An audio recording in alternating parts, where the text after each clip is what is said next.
button. I see the red dot. Yay! Okay. All right. We're going to admit all, and then I'm going to turn off the waiting room so people can just hop in. Okay. Let's do this.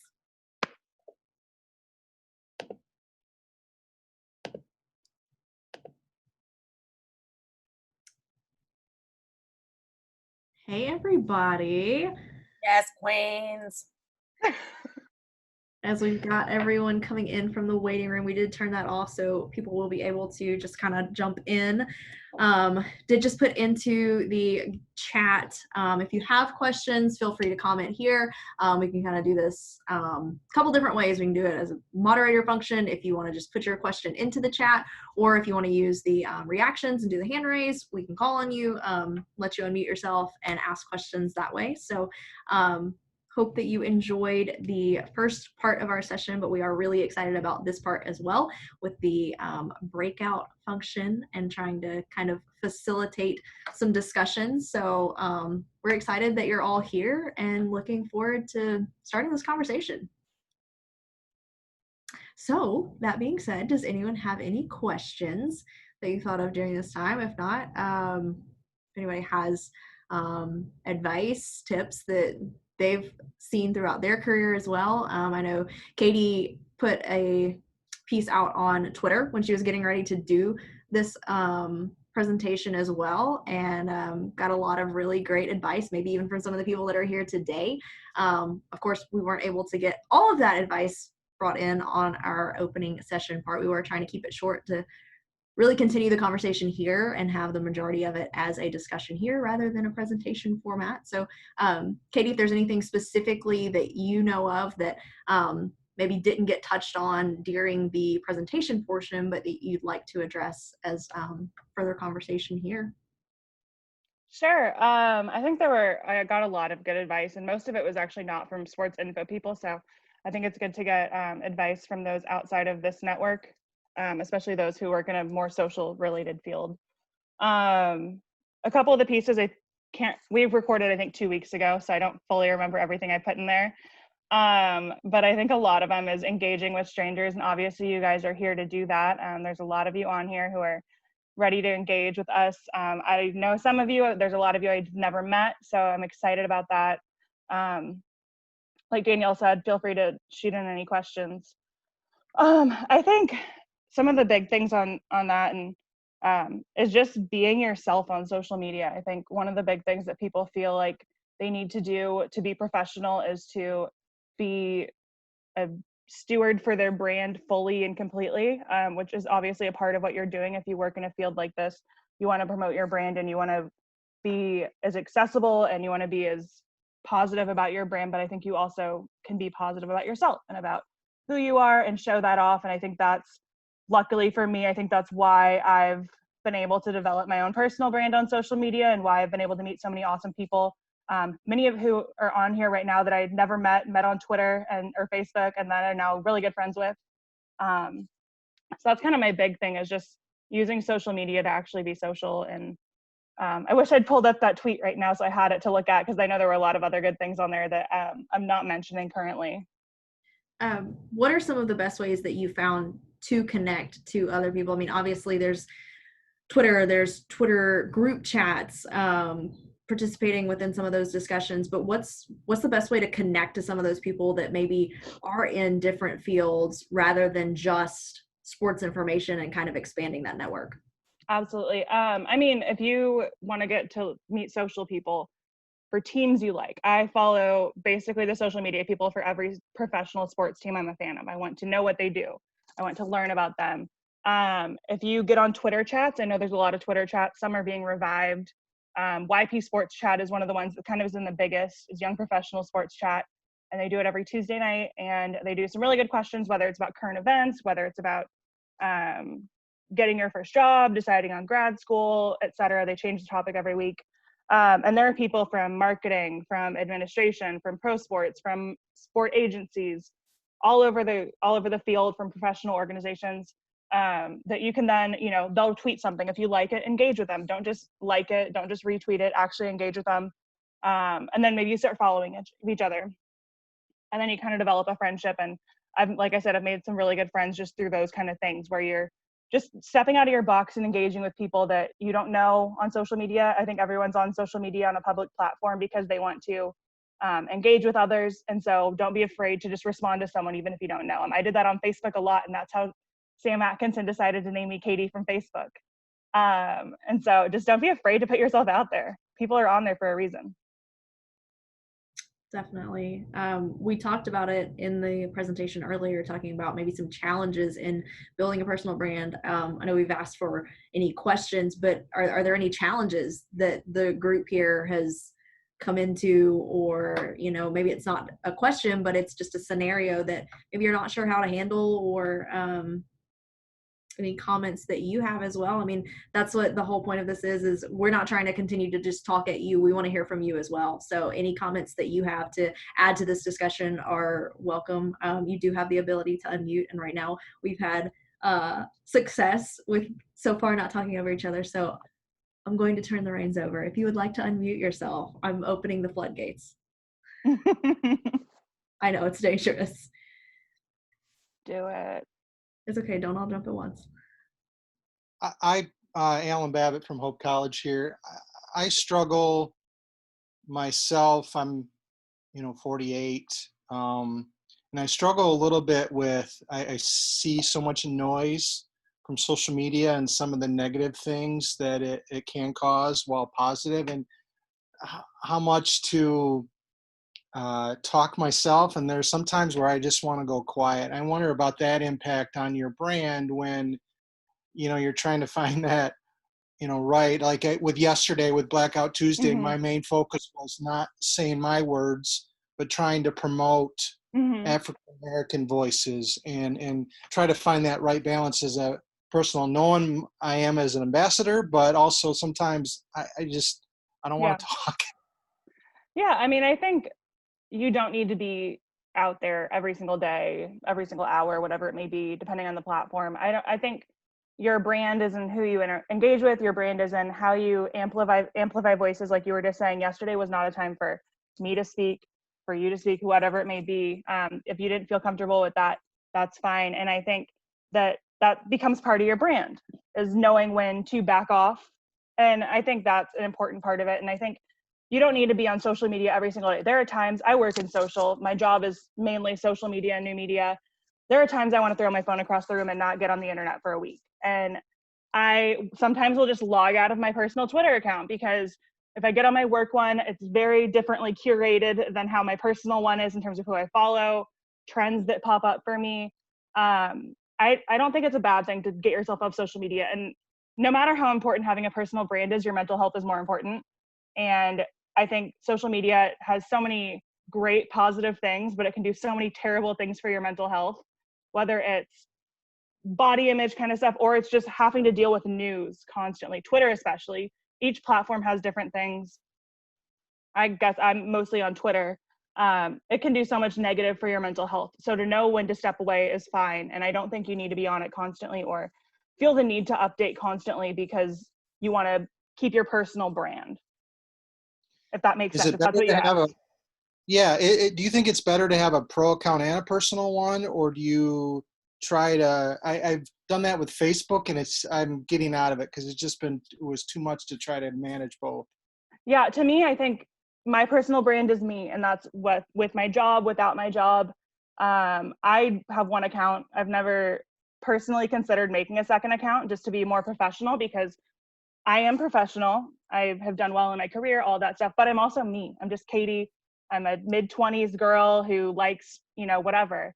And I think keeping it in one account to me is the most beneficial, because you don't want people to only see one account and then never see your personality, because that should be part of your personal brand, is who you are at the core. If you take away your job, what are you left with?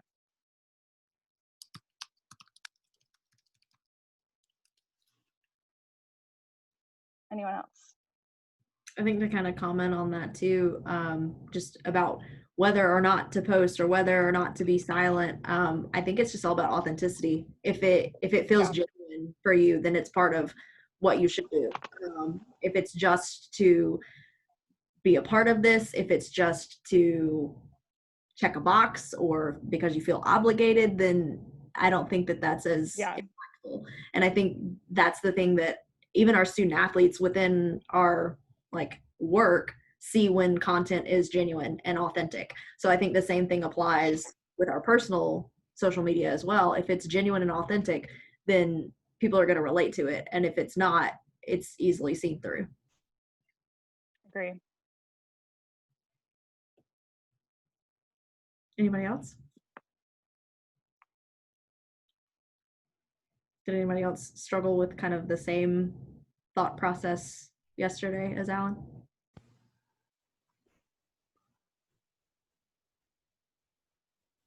I wouldn't say that, but my kind of question to this is, it was brought up in the previous session, not putting too much of like your team stuff on there. I think that's where I struggle, where it sometimes is just easy. I fall into the trap. It's easy to retweet or just share a video and all this.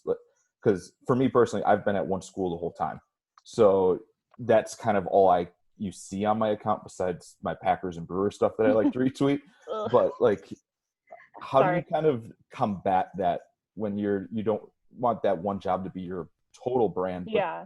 sometimes you're kind of stuck that way. I think if you want to share your stuff, rather than retweet it, and you can still retweet stuff, this is not me saying don't do that. To me, I like to maybe add an anecdote that brings out my personality. So we make a video. We did in the fall, I went around to all of our 10 schools and recorded a bunch of funny content, things like that. When I shared a video using some of that content on the Valley accounts, instead of retweeting it because I like it and I want to share it to my followers, I quote tweet it and I'm like, oh my gosh, one of these videos in here, this is what happened when I was at that school, or this is what happened when I was on that road trip to all those schools, or something to where you're still getting to share the content that you worked really hard on. And that, that I don't want to say that's part of your brand because it is part of your brand, I guess, but I don't think you need to not share what you're doing. I think you just need to be more strategic about it, where instead of just retweeting aimlessly everything you post, which I know some people do, I think use it as a way to still further your personal brand, where you're sharing, things about how that content came to be. If it's a player of the week thing, I know there's not really necessarily going to be any stories there, but you can, maybe that's not something you retweet. But if you're making a really cool video, I think you can just try to add some anecdotes that bring out your personality, talk about, funny situation, and then people want to engage with that more so than they'll want to engage with you just retweeting it, or you just saying, look at what I did. Now it's, oh my gosh, I've done that same thing too. How funny, we both, and I think that's a good way to combat that without fully getting away from sharing your brand and your job. I also appreciate what you said there, where not doing everything either. I try to, with some of that, like some of our big stuff, some of our big hype videos that we've done, some of our like graphics of a really big rivalry win. I'm trying to take more of the LSU approach, where it's like, hey, if we don't need to average 5. I saw the Skull Spark stuff today. Okay. But it's sorry, like Chelsea's cheering in the corner. I saw that. But it's like they average less than 1 Instagram post a day, but they're averaging 4 times as much engagement. So that's kind of where I'm trying to lean towards with some of the stuff too. Yeah, I think especially, this is a D3 panel. I know there are a lot of people on here who aren't D3. But I think especially in Division III, where your staffs are so small, you don't need to feel like you need to put out as much content as some teams, unlike LSU, post a lot, and they still get good interaction, but they've also got 10 people on their staff to produce this stuff.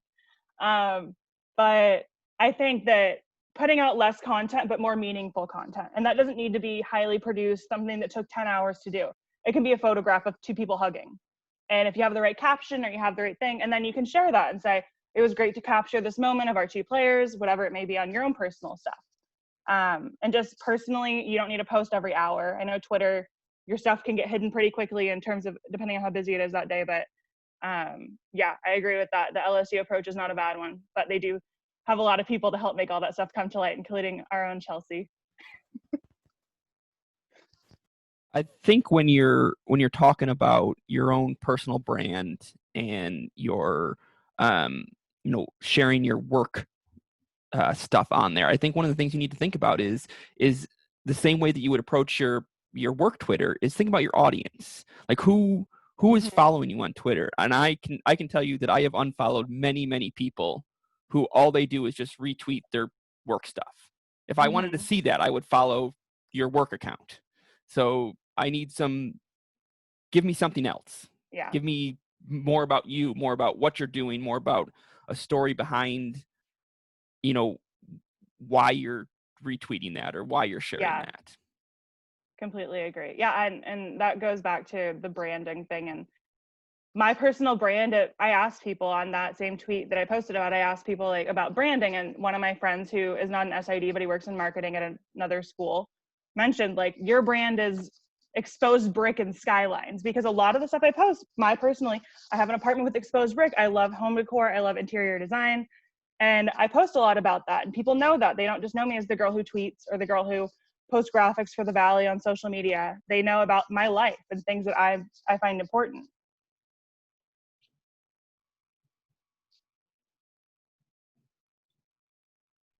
Anyone else? I think with that authenticity for me too, I don't do Instagram. It's just not, I mean, I do through our work account and my athletics and supporting our team accounts, but I did it for a little while, but then I wasn't posting, and it was just a thing that it's just not something that does that. So I called back in that regard. And I think that's something we can always, I would encourage everyone to look and evaluate. If you're not engaged with something, there's nothing on there that you don't have already. So you can call, it's okay to call back too for your own personal stuff as to what's, meaningful and authentic to you. And some people, it may be just Instagram and not Twitter or not Facebook. And so, whatever it is, don't feel like you have to do something like an arms race, so to speak. I agree with that sentiment.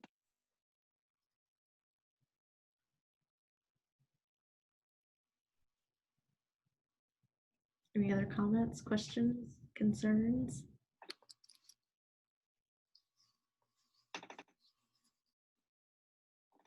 I'll bring up something that Danielle and I talked about before we hopped on here that we weren't necessarily going to mention off the bat. We were hoping we might get questions about it.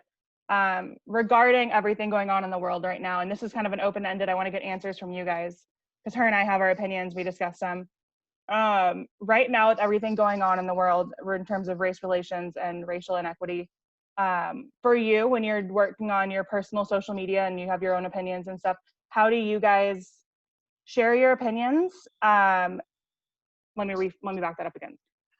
Do you have concern about your job as you want to share your opinions or don't want to share your opinions? Does anyone here have concerns about whether they'll be punished or whether they'll be told to stop posting? I think that's one thing that's really big, and I think any advice you guys can give is helpful. For me, our staff has never made a comment about what we can and cannot post on social media. I think there obviously are some lines, as with anything. But our staff is happy to let us be open about our opinions and things like that. But I want to know if anyone else has an opposite experience or a similar experience. And for those of you guys who have thought about this, what your advice is to others.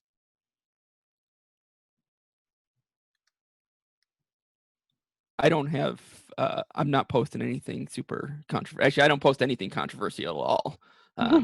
Except some Patriots fans may disagree, but we've had at least one instance on campus where we had to have discussions with someone, and it's we had to approach it like, listen, we're not telling you what you can and can't do, but you need to understand that when you post these things, they're counter to what a large majority of your student athletes believe in. And so being conscious of that and understanding what you're doing, and we're not saying don't do this, and we're not saying you can't believe these things, but you need to understand the full ramifications of what you're putting out there, because you are out there representing the university.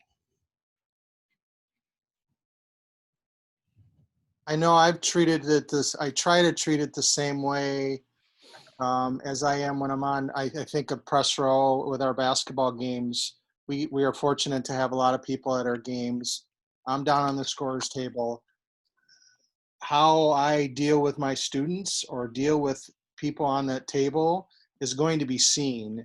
And whether or not I'm right how I go about things and the way I do things is going to be observed. It's going to be conversation fodder. It's going to be all that. And I try to think of that on social media.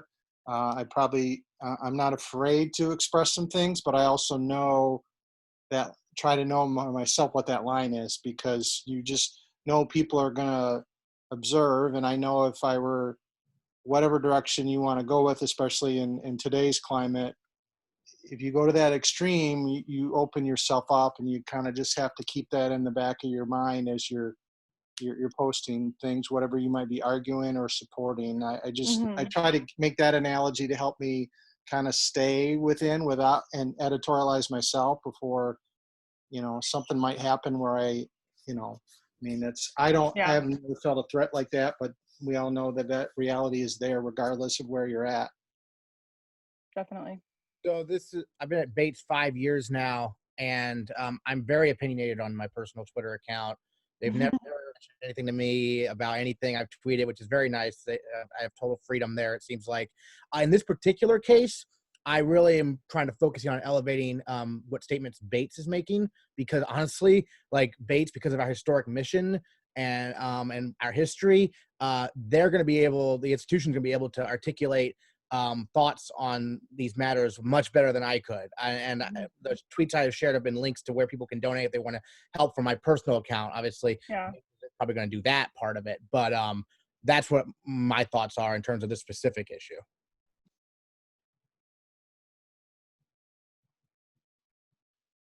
Yeah, I think to Aaron's point, I'm at Middlebury, so same conference. A lot of the things that I've been seeing the last couple of days, I feel like are articulated much better than I could come up with something, though it resonates really well with me. My Instagram is, I would say, personal, not professional. It's private. I only let people that I'm close friends with follow me. So I feel very comfortable there expressing some of these things. I just started a Twitter yesterday, finally, that I'm going to use for more professional and networking and learning and connecting with people. So I think for me on that, I might not necessarily feel super comfortable voicing all of my opinions. It's something that, I'm going to follow our teams because I'm invested in them. So just kind of thinking about that authenticity piece and like who your audience is on those platforms. Makes sense.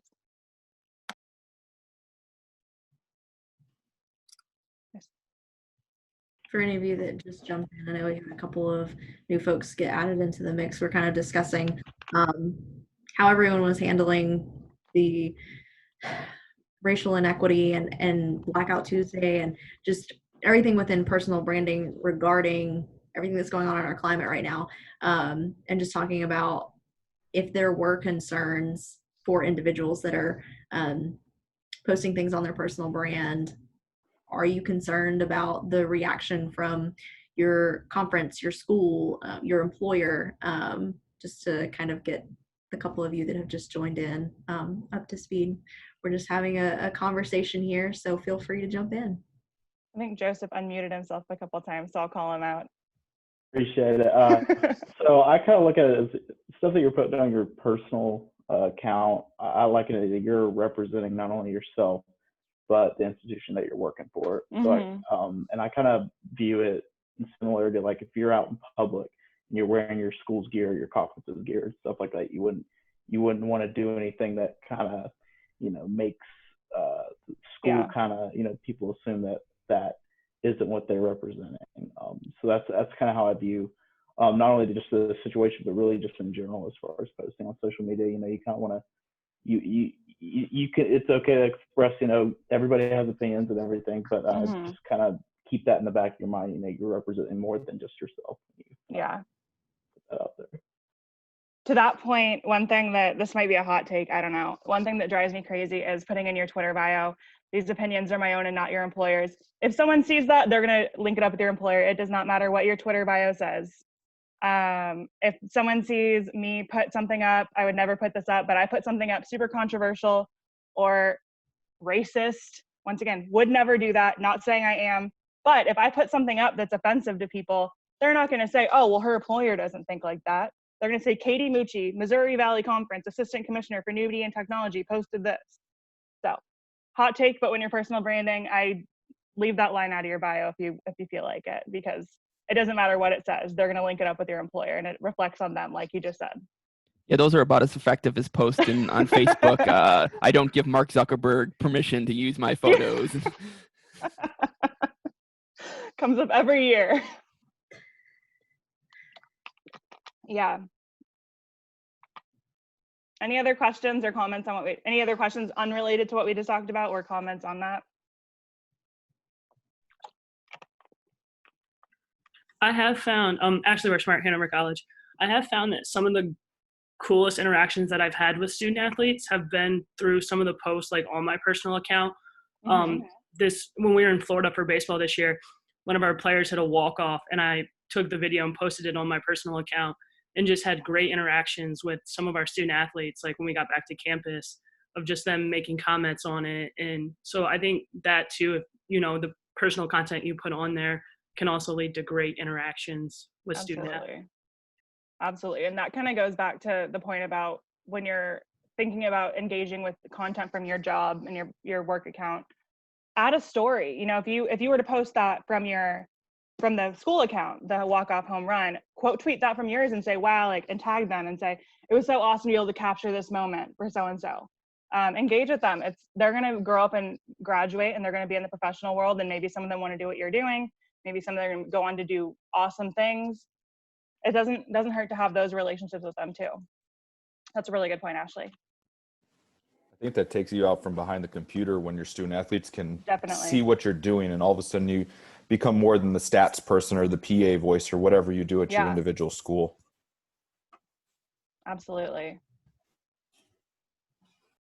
All about cultivating those relationships. And when you have those kind of relationships, I don't think Olivia's on here from Syracuse, but that's the reason she got such good stories and was able to be so involved in the story with Tiana, one of their women's basketball players who had cancer, is that she had such a good relationship with Tiana personally before she got diagnosed with breast cancer, before anything, that Tiana then was able to let her come along on the ride and let her be able to tell her story. And if you barely know your players, and I know at D3 it's hard because sometimes you're the only SID with 20 something teams, but if you're able to try and at least sort of cultivate those relationships, you get better access, you get better stories, you get better input from your student athletes.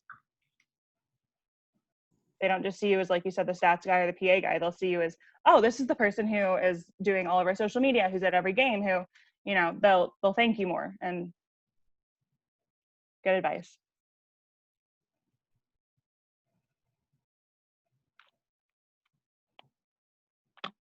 Anything else?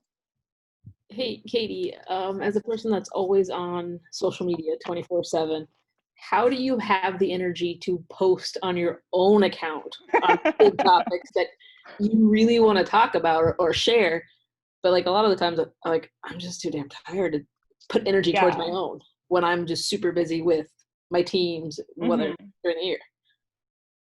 I think part of it I find is release. I think part of it is during quarantine, I live alone and I'm very bored. So I have a lot of energy and a lot of social interaction I'm dying for. But outside of quarantine, I think a lot of it's almost like a running thought process. It's not even, or a string of thoughts. It's not even really me trying to put in effort. It's like, I have this thought, or I have this question I want to ask, or something happened today that, I want to put out there. I don't think you need to look at it as work. I think it should be fun. And that's why I say to stay away from being fully professional. I think you can engage. I mean, Bridget, I know you're a huge baseball fan, and I know you post a lot about baseball. And so that's the kind of stuff I love to see. I wouldn't necessarily want to see you just saying, here's what Richmond does, or here's this. I'd want to see you talking about cool stuff with baseball or things like that. And I think make it content that you want to put out, not something that seems like work. And people say that about jobs all the time, is find a job that doesn't feel like work, but a job's work. Your personal social media shouldn't feel strenuous. I mean, if you're too tired, don't post. I think Alan asked it earlier. I don't think you need to feel like you need to post constantly. If you need to take a few days off because you're just so tired from work, it's a busy season, it's crossover, whatever it may be, or you're just going through some stuff mentally and you can't put in the effort, that's fine. I don't think you need to, but I think you need to be able to be posting stuff that you care about and that doesn't feel like I'm just posting this because I want to stay active on social media and have a personal brand. Post things that you care about. I'll let you post about baseball all day. I'll keep following you.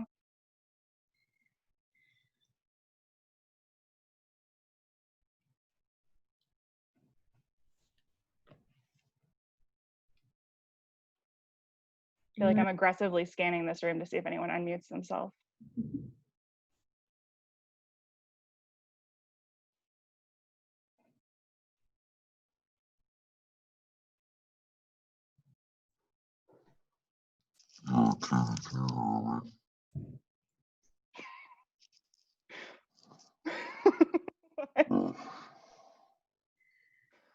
We have voice changers now?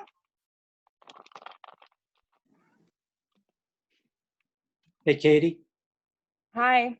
it's Craig. I came on a little bit late, so I don't know if, did anybody talk about responding to the current, like I know from our university accounts, we got absolutely slammed after posting a statement, and we basically went pretty radio silent. I mean, you couldn't respond to everybody. What was sort of the consensus on that? Did you try and reach out in private messages? Did anybody share on that? I guess without knowing the specific situation, it's hard to give too much advice there, but I think it depends on what the feedback is. If it's you're not doing enough or you're not, you know, something like that, I think it's one response. And if it's just this is bad or whatever, I think sometimes you do just there's going to be criticism. You can't respond to everyone and you can't appease everyone, especially right now. It's hard to put into words the proper thing that will please that's impossible to put something into words right now that'll please everybody. But I think, you know, if it's whether it's a personal statement that you put out or if it's one you put out through your university or conference, you just got to stand behind what you put out and make sure you're putting out something that you want to stand behind. And if you do that, then I think you can let a lot of things just go unresponded to, because some people are just going to respond negatively no matter what you do. And no matter how you respond to them, you can't please them. But like I said, without knowing the situation and what kind of responses you were getting, I could talk to you offline about it after if you want to give me more specifics. But just in general, I think sometimes going radio silent is maybe the best thing to do. Yeah, that's fine. I mean, we were fortunate that our athletics accounts went pretty quiet and everything was fine, but our university accounts were targeted a little bit more, and I think that's natural. You know, that's your audience, and it encompasses a lot more students and a lot more feelings, and I think it was a good learning situation for all of us and my staff, because we deal with 1/4 of our students at Denison, and by and large those students are generally happy, but we also have a pretty strong section of our campus that isn't happy, and we don't always notice that. We get stuck in our athletics bubble. So, you know, I made sure I let all of our coaches know to please read that, read all of those, understand what's going on outside of athletics. So yesterday, the day before, was a good learning tool for all of us. Absolutely. Thanks. Yeah, and I think going off what you just said about not knowing maybe how bad it is, especially as a white female, I don't know half the stuff that people of color go through. But one of the schools, which I will not name the school, one of them had a trending topic last night in our state that was, I forget what the trend was, but it was essentially Black people were talking about experiences they've had at this particular college, and negatively, not positive experiences, that if you look at some of the things using the hashtag, it was a lot of people who were like, I never knew this was going on. Like, I've been going to college here for 3 years and I had no idea this was going on. So like Craig said, being able to read those and maybe use them as an educational tool, even if you don't respond or anything, be able to use that kind of feedback is this is how you can now better yourself. If people are saying their experience here is so bad, take that into account, look at that, write that down, figure out an actionable thing you can do to help improve that student experience, student athlete experience, whatever it may be. Katie, there was a question that was submitted asking about the issues of publicizing yourself on your school conference, whatever platform, the same way that you would for coaches or student athletes, and having that issue of feeling like it's difficult to communicate without feeling like you're just trying to show off. So how do you handle those situations? Like, for instance, if you're on a DIII panel that you're trying to publicize, an award or something. Award, exactly. Yeah. I think if you're incredibly uncomfortable, if you're the only SID in the office, if you just cannot figure out a way to get through it, I would reach out to someone close to you, whether it's another SID, and have them maybe write the tweet or write part of that for you so that you aren't specifically sitting there going, Katie Mucci has this much experience and she won this award because she's so great. If you need to have someone else help you write it, do that. Otherwise, love yourself, man. Put it out there. I'm not scared to. I don't do a lot about myself for my work accounts, but if I had to. You did it. Sorry. I think we need to show off because it brings so much value to our profession. And, it shows other people that like we're working, like we're doing all this stuff. Like we need to show off our stuff because otherwise if we just hide, then that's not helping our profession at all. Mm-hmm. Yeah, I mean, I'm lucky to have some great friends, including the person who just spoke, that would promote things that happened to me, and I do to her as well, and other people that I'm friends with. But there's no reason to be shy about what you've done. If you've accomplished something great, if you won an award, there's no reason to hide behind that or hide that. And I can't think of another field of any job where people are so scared to promote themselves or so apprehensive of promoting themselves. Just do it. No businessman's going to be like, oh, I made this 30 under 30 list, but I don't want to put it up because I don't want people to think I'm just talking about myself. Just put it up. Well, it's also something that you hear a lot in our community, and probably a lot in the D3 too, is that people don't know what we do. Mm-hmm. Well, if you won an award, you put that out on your account, people will know what you do. And so take those opportunities. It's not, I mean, this is something a little different than there's the whole, the COSIDA, the Thank Your SID week. And there's some, I get some of the people who kind of pull back on tooting their own horn for that kind of stuff. But if you've won something, if you would do that, if you would publicize that same type of thing for another person in your department, you should absolutely do it for yourself. Yeah. I mean, your student athletes aren't scared to retweet their Player of the Week posts. I can tell you that from a conference that puts them out every week. So I think, it's something that I know there's a lot of things. There's not a ton of ego in this business. And sometimes there might need to be a little bit more just because you're doing awesome things. If you're being recognized for it, put it out there. If you don't, no one else might.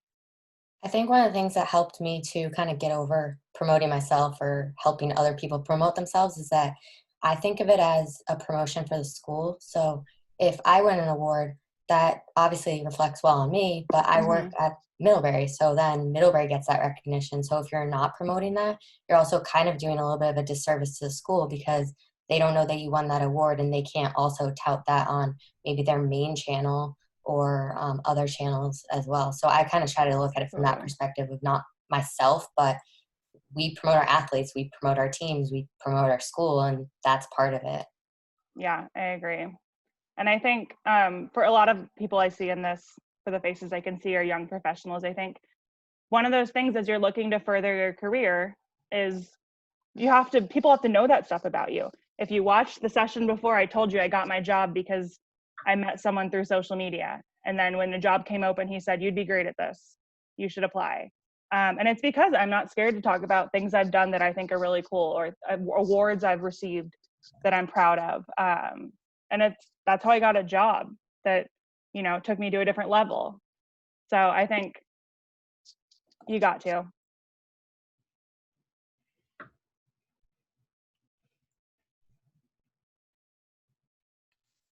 Anyone else want to jump in? This has been a great conversation. Mm-hmm. Thank you all for I was going to say, I had a question. What are some of the Facebook groups that you guys are in? I know that beforehand, like some of the SID groups, I had never heard about these, so I would be interested in joining. I would say the most beneficial ones to be in are athletic communications help. It's non-controversial, it's helpful. SIDs working smarter, is that what it's called? SIDs working smarter. Those are two that are just, if you need help, if you have an issue with something, you can post it in there, people will come help you, whether it's a championship website, stats help, etc. Pretty all over the board. There is one called Things About Being an SID that are awesome, that is generally pretty positive. It's very nice to read. there there's one called Things That Annoy SIDs that I would say is probably one that you don't need to be a part of. I will say I'm in it because sometimes it is good entertainment, but that is not always a positive group to be in. I have a lot of friends who remove themselves because sometimes the conversation can get quite negative. And if you watch the thing, Sean Medeiros told me that I was probably going to get called out for what I said about the Facebook groups and how you act on Facebook, but those are directly your peers in these private Facebook groups. Oh yes, Brett Ford did say college sports graphic design. That's a good one. I'm a moderator, so if you want to join it, you have to go through me, or an admin. So, but it is a good one. There's a stats one too that's specifically for like it's primarily used for baseball and softball and scoring decisions and things like that. I see Amanda just put it in there. Yeah, a lot of them are in the chat. I just can't type. Don't worry about it. Yeah, they named a bunch of the ones I was talking about in the chat, and then a SID scoring assistance that Amanda put up there too. Going off of that, like I think I mentioned it, like I said on the pre-recorded part, those are your direct peers. What you post on social media, sometimes you can maybe be a little more free-flowing with your ideas, but those are your direct peers. So if you act wild and offensive and things like that, sometimes that won't work out as well for you as it might on Twitter, where you're not having direct conversations with people who might have hiring responsibility over your position later in your career. That you should also note that those are not specifically limited to just your direct peers. There are non-SIDs in there. There are ADs in there. There are other people in there that a lot of times someone will go off, and it gets around. So it might be a private group, but screenshots do exist. Yeah. So. But they're all, like I said, the athletic communications help and SIDs working smarter are two that are really, really good just for general questions. And the things about being an SID that are awesome is good for a nice little pick-me-up most days. College sports graphic design is good for if you are responsible for any graphic stuff and you maybe want to post a graphic in there that someone else made and you're like, how did they do this? I can't figure this out. And there's generally some people who will hop in there and help you on what that. I don't do stats, so I think they said it was a good group, so the SID scoring assistance would be a good one.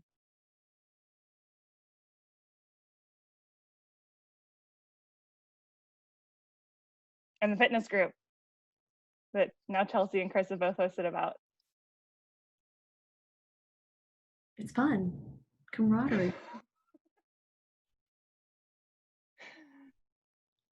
Any other questions or comments or anything for me or for the group? I've got a question, Katie. Mm-hmm. And this is a little bit not really directly related to personal branding for us, but maybe just a thought or two, some suggestions on how to talk to student athletes about their personal branding. I think a lot of schools are going to be, especially with the name, image, likeness, start to pay more attention to doing that kind of thing. So any kind of ideas on just how to talk to student athletes about their social media and their kind of personal branding? Definitely. That obviously is going to be a very huge topic over the next year with new NIL legislation coming in. I think if you want to give them a book, there's one called Athletes or Brands Too by Jeremy Darlow. He does really great work in the marketing space and especially college sports marketing. He's now teaming up with a lot of colleges. I know one of our schools has now teamed up with him to kind of give their student athletes and coaches lessons in how to properly personally brand, but he does have 3 books. There's, I forget what but Athletes or Brands Too is one that's about that kind of stuff. And I think some of it talks about professional athletes, but it can all be related to college athletes. One big tip that right off the bat's easy for them to do is make them searchable on social media. I know a lot of athletes have nicknames they go by, and that's fine, whether you put that in your like actual @ handle or you put that in your name, but make one of them where it's their name.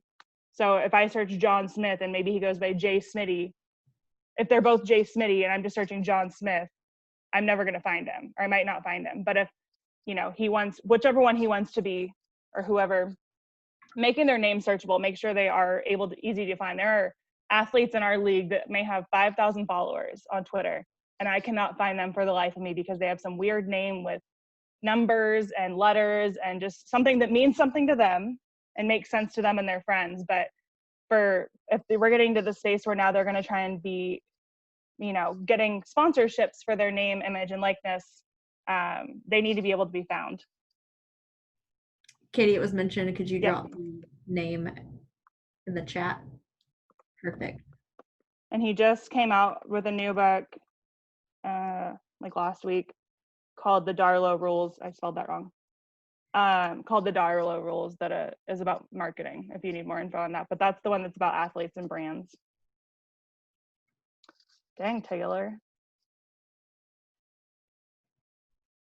Amanda and I might go find them on TikTok because we're big fans.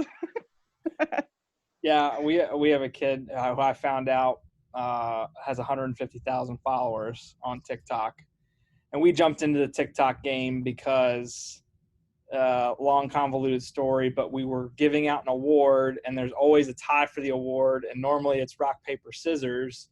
Oh, I love this. But we couldn't do that in person this year, so our SAC wanted a TikTok competition, and that's what they got. And they were actually really creative. It went really well, but I learned later that it was kind of rigged because, like I said, one of the kids has 150,000, so he asked his 150,000 followers to vote for his team. I love that. And like 1,000 people did it, and that was the end of it. That's awesome. Yeah, I mean, and those are the kind of things I'm spacing on her name, which I guess doesn't speak super well to the point I'm trying to make. But there's an Oregon softball player who's massive on TikTok and has now become massive on Twitter and whatever other platform she's on. And that's exactly what you need to do, whether it's TikTok, which is huge with that age group, the college age group and the younger age group. And that's what TikTok basically, Haley Cruz, yes. I mean, I think she has millions of followers on TikTok and has had that it's been probably 6 months or so, if not more, that she's been that popular. And that's the kind of thing that when you are trying to start working with your student athletes or talking to them about how to create their personal brand, is find a platform and something they enjoy. Like I said to Bridget earlier, it shouldn't be work to be able to create this social media. If they don't want to do it, they don't have to. But if they want to have a social media personal brand that will go with them through their athletic career, but then through their life, have fun with it. She does a lot of really cool trick stuff with softballs and stuff that shows her personality more so than just like a TikTok dance or something. That's great.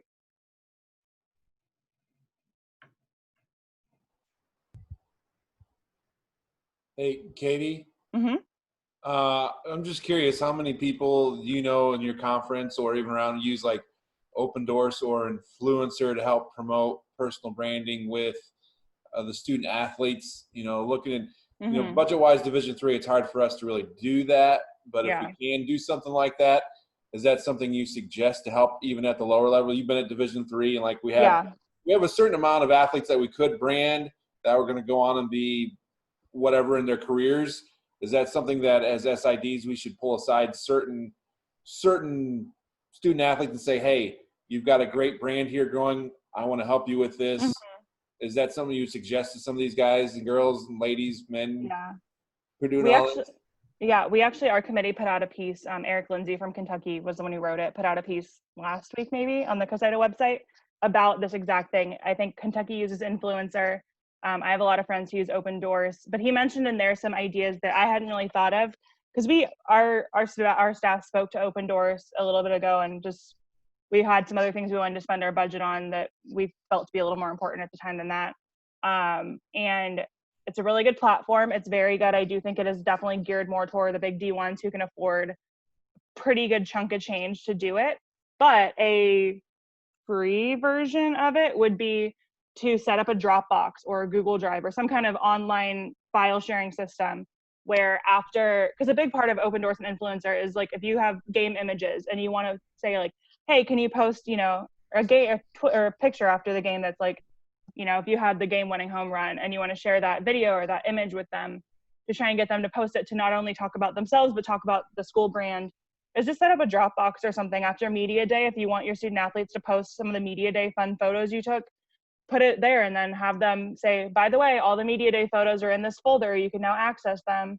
I don't know all the compliance issues that may come with this. But I know with Open Doors, a lot of D1 colleges use them, and maybe others.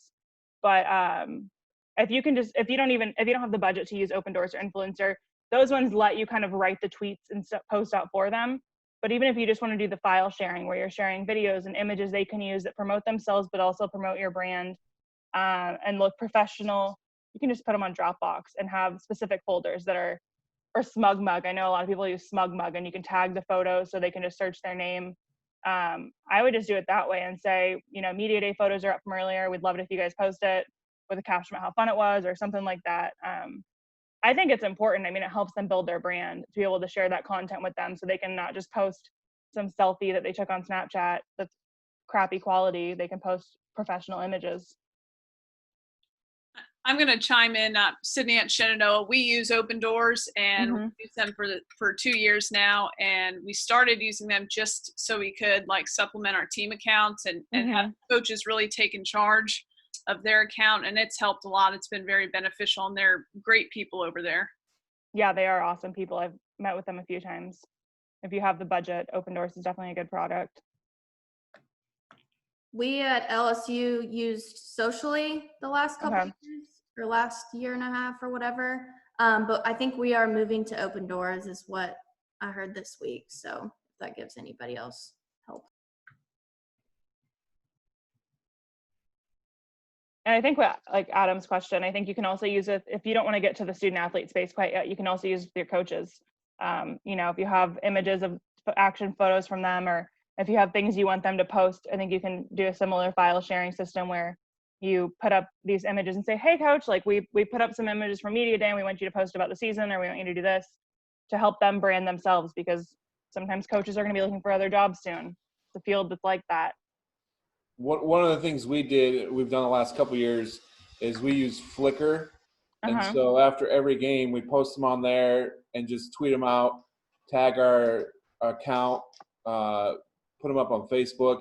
And in the last year, we've gotten 130 followers on that, because we've trained the athletes and the parents now to go to Flickr and look at those pictures after the game. And that's where they get them. And now we're seeing a ton more of these athletes starting their own accounts on there and saving up the pictures and parents and stuff. And that's just a free way to do it. And what we've done is just training our fans and our student athletes and telling them, hey, we're going to put the pictures up on Flickr after the game. Go there and check them out. Yeah.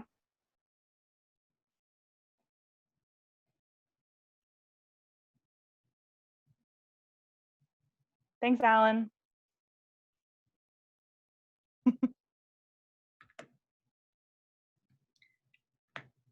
Any other comments, questions? I had a quick question, reverting back to TikTok.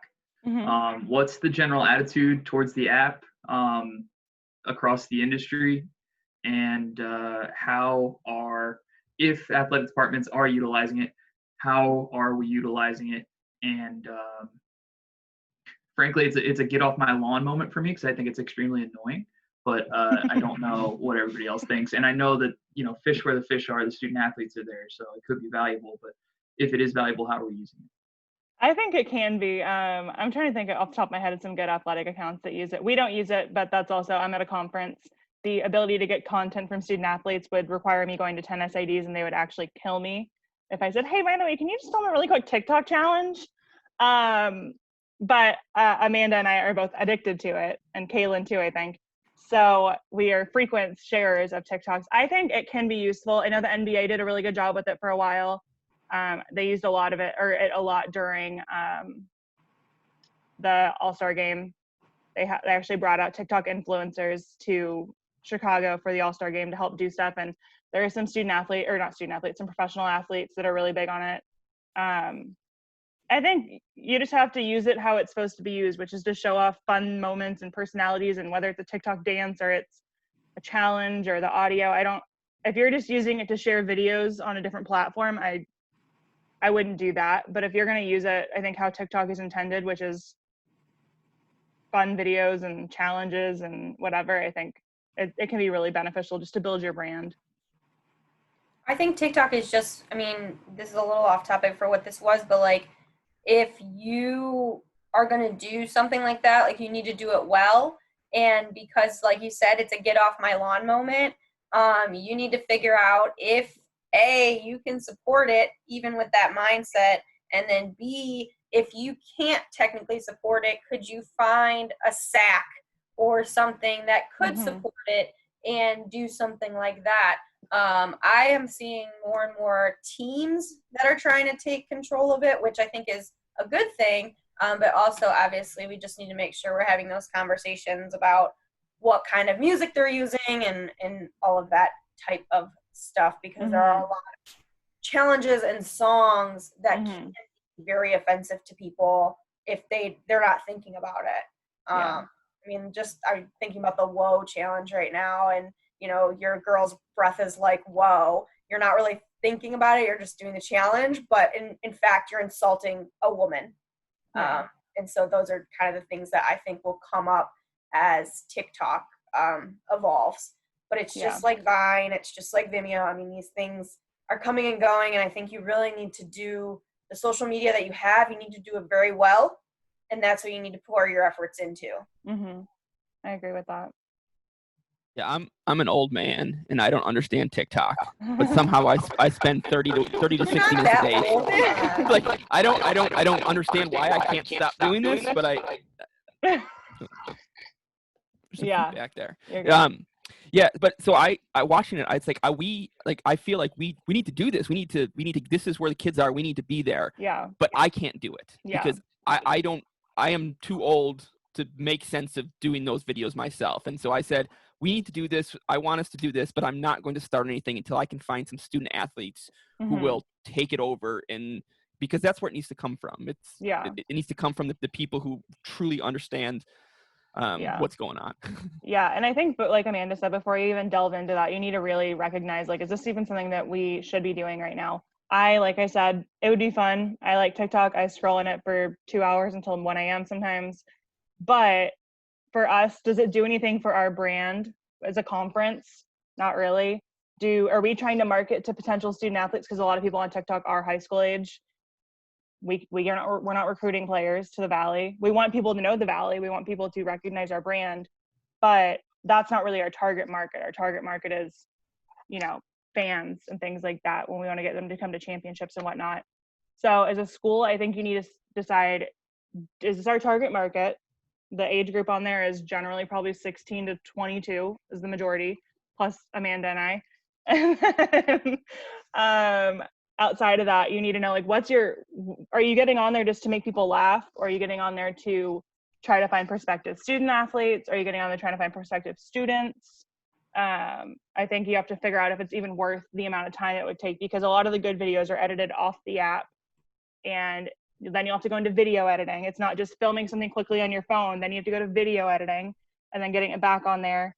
And then also the research that would go into keeping in touch with the top trends that are on TikTok, because they change daily.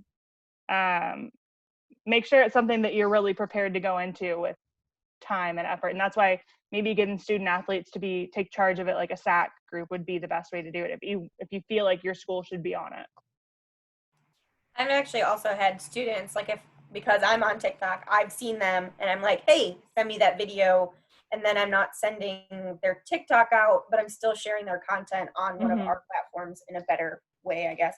But there is also a lot of privacy issues that people are freaking out about, because China, I guess, owns the, I don't really know.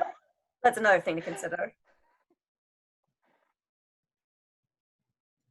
I was not real happy with how that all transpired here, to be honest with you. I didn't think that we really needed to do it, but it was quickly put together. And so yeah, now our struggle in doing that is going to be keeping up with the content. So what does that mean? That means me getting into our mascot costume at least once a week and trying to put something funny out, at least until I can get students back and do what has kind of been spoken about.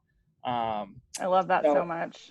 I think it's a good thing to reach out to that age group. I also, Chris, find myself scrolling for hours and not even realizing it. It is pretty addictive. However, like I said, there's part of me that hopes it's a fad and it goes away soon. It probably will.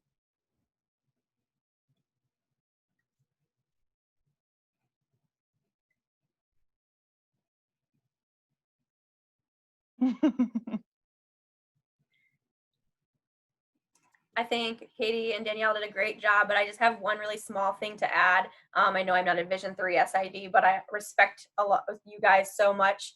But one of the things I just want to keep in mind in general is you are not just an SID. And so make sure that you make that apparent in your personal brand across.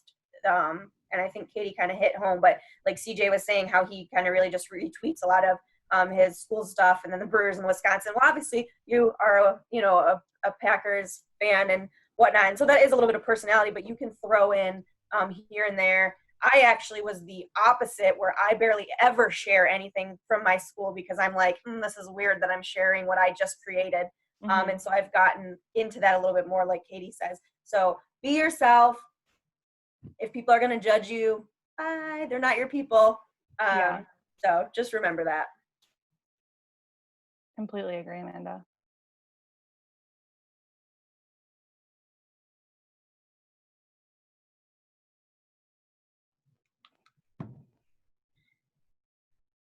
Well, we are running up against our 2 o'clock deadline, but I really appreciate all of you getting on here, facilitating some great discussion.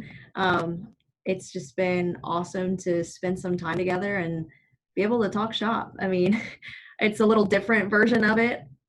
Katie coming through with the personal branding tip. So if anybody wants to drop their personal branding info in the chat, we can just get a full-on follow going on here. That was honestly better than any ending I could have come up with. So thank you. I was going to type yours, but I didn't know if know it off the top of my head. Well, that's okay. I'll drop it in there. So if we want to continue the discussion past this, which we should, let's do it on Twitter, on Instagram, wherever you're at. Go find your TikTok. Send it out. Please send me TikToks. All right. Twitter and Instagram. Oh, Matthew, hello. I know, I missed him. Hello. I just jumped on. Ours just wrapped up. Wonderful.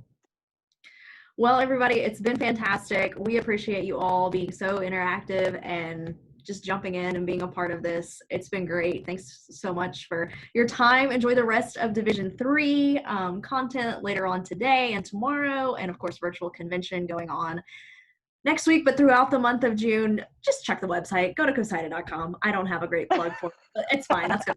Check Twitter. Personal branding. Personal branding. Thank you guys so much. Thanks, Danielle. Everybody, we'll talk soon.